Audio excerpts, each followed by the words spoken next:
Do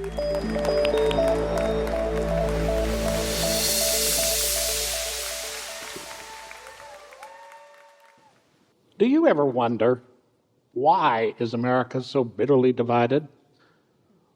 What is making our politics so poisonous that one political party won't even talk to the other? And why is it a third of all eligible Americans don't even bother to vote?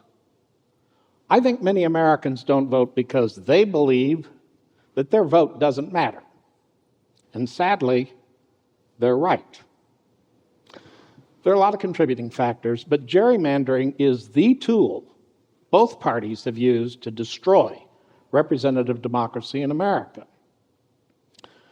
Gerrymandering is done by whichever party has majority control in a state. They take our existing cities and counties and cut them up into little bitty pieces of numbered real estate. This is what Metro Atlanta looks like. Using advanced computer technology and voter data analysis, they create a majority of safe election districts, non-competitive districts. Their party is sure to win and stay in control. Now, these non-competitive districts are created in two ways. One, they take a piece of a community that votes for the other party and attach it to more pieces that vote for their party. Or two, they will pack into one district pieces of different communities that vote overwhelmingly for the other party. This dilutes the votes for the other party and allows the controlling party to win more majority districts. It's a little bit like sticking together red and blue Legos, but trying to make it the color the party mostly wants. Now, here's a perfect example of both schemes. This is Clark County, Athens, Georgia, home to the University of Georgia. Get over it, one county is divided into 4 districts. One is completely in the county and packed with other party voters. But 3 other districts are carved into this county, creating majorities for the controlling party by diluting the remaining Clark County voters with 7 other counties. This is gerrymandering. It's done by both parties for years, but it has gotten so much worse. Today, it paralyzes America's government. And the reason is simple. Those elected in these safe districts do not represent anybody in a real community. They are controlled by their party, and they only represent their party. Today, most elections for Congress and state legislative districts are not competitive. Only 60 of 435 seats in Congress are even remotely competitive. And in Georgia, count them, 5 of 236 districts are competitive. You know, voting no longer matters in these safe districts when the winner's been decided before the election. This is not good news because our low voter turnout makes America 31st in the democracy rankings. We're between Colombia and Greece. But this is bad news for America because when voting doesn't matter, democracy doesn't matter. Our representatives today are looking at an issue that was created after the Republic was founded. When our founders declared their independence and created a republic of representatives chosen by the people, from the people to represent the people, our population was much smaller and lived in rural districts. But over time, as people moved to cities, an unfairness was created. America had a lot of rural counties, not so many urban counties, but a lot more people lived in the urban than in the rural. Yet every county could elect the same number of representatives. This allowed the minority in the rural counties to elect the majority of the representatives and control the government. In 1964, the U.S. Supreme Court stepped in to correct this. Their ruling was pretty simple. Election districts must be drawn with roughly equal population, giving people equal voting power. One person, one vote. Representatives should be elected to represent real people, not random real estate. Now, both parties have twisted this decision and used it to create gerrymandered districts they're sure to win. Now, these gerrymandered districts are still just random pieces of real estate, carefully selected to achieve equal population, by diluting the votes for the other party. America today is overwhelmingly governed by politicians elected in these safe districts that have equal population but don't represent any real community. But the gerrymandering allows the party to choose and control those elected. Look, candidates are chosen in party primaries by the party's most loyal voters.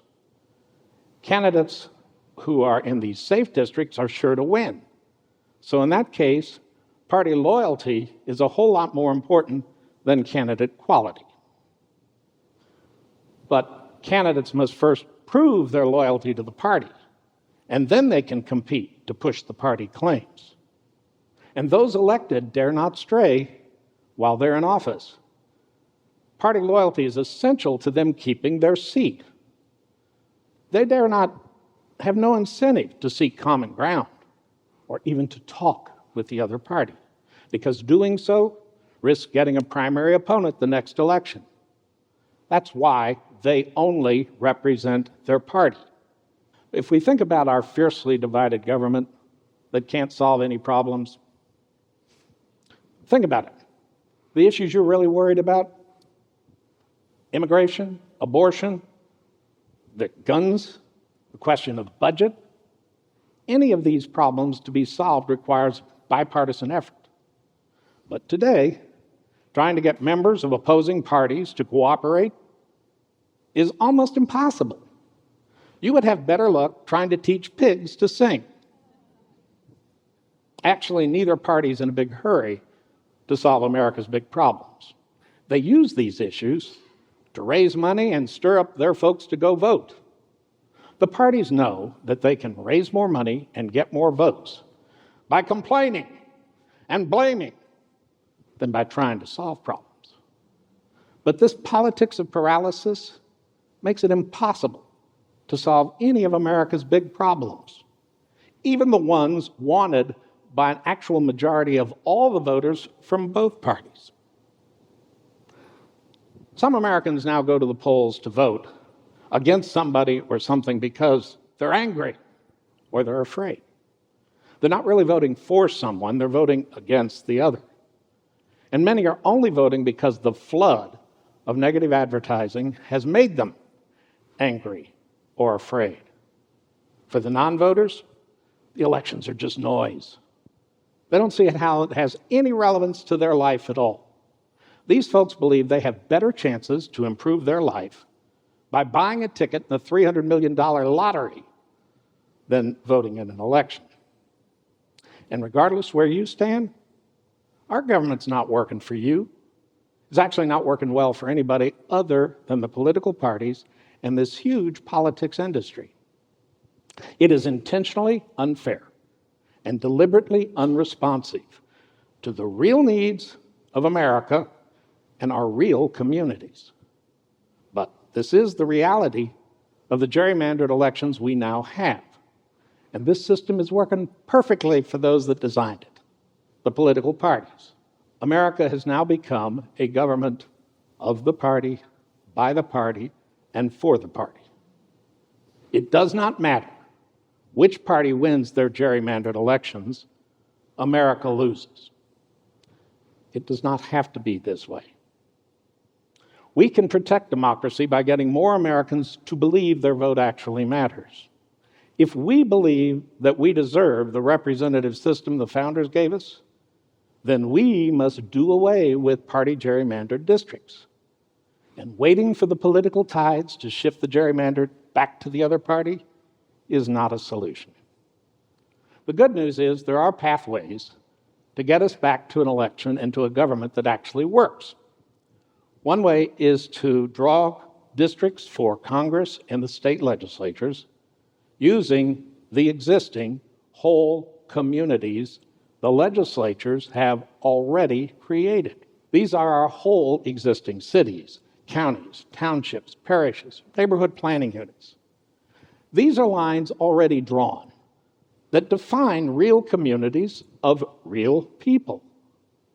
Creating election districts out of the existing communities would use lines the legislatures have already drawn And using these lines would protect the voters in the communities where they actually live. It is possible to draw election lines around whole existing communities and get to roughly equal population. Here's how. Election districts should include whole communities and not divide or cross an existing community line except once if necessary to get to equal population. And by the way, this can be done in lots of ways. What would happen if we did this? What would happen if we created whole community districts? Well, first of all, the number of representatives elected from both parties is going to stay about the same. The reason is there will always be communities heavily one party or the other. But these will be based on where the people choose to live, not where some politician chooses to place them. What will change are the people who can run and get elected. Creating whole community districts would cause people to have greater interest in elections. Wouldn't you be more likely to vote in an election with candidates from your real community campaigning to solve problems in your community? Creating whole community districts would have a flywheel effect, making elections more competitive for both parties. And this, in turn, would encourage better candidates to run. And in communities that are diverse in many ways, to win, candidates have to run to the middle. This would reduce the number of extremists and create a bipartisan base of people who want to solve problems from the middle. And that would change what government can get done. Representatives of real communities committed to seeking solutions and not just to their party would be motivated to solve problems. You know, that would change the whole fabric of what we're looking at. Our constitutions protect the people, not political parties. It's the people, not political parties, who have a right to equal votes for representatives in their real community. The constitutions in many states require the legislature to provide to their people, in various words, fair, equal, impartial, or complete protection to their people and property. This is Georgia's constitution. This means that each vote should have equal value in deciding the actual majority in a real community where the voter lives. The U.S. Supreme Court has now abandoned this issue to the states. So voter victims of the gerrymander in these states can sue to ask their state Supreme Court to require their legislature to provide the fair and equal protections mandated by their own state constitution.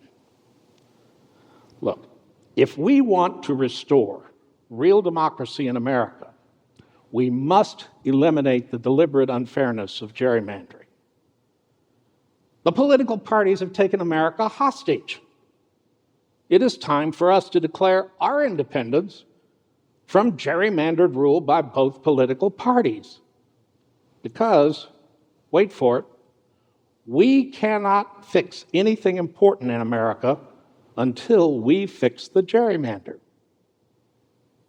Now, there may be other ways to get rid of this problem, but creating whole community districts would restore representative government.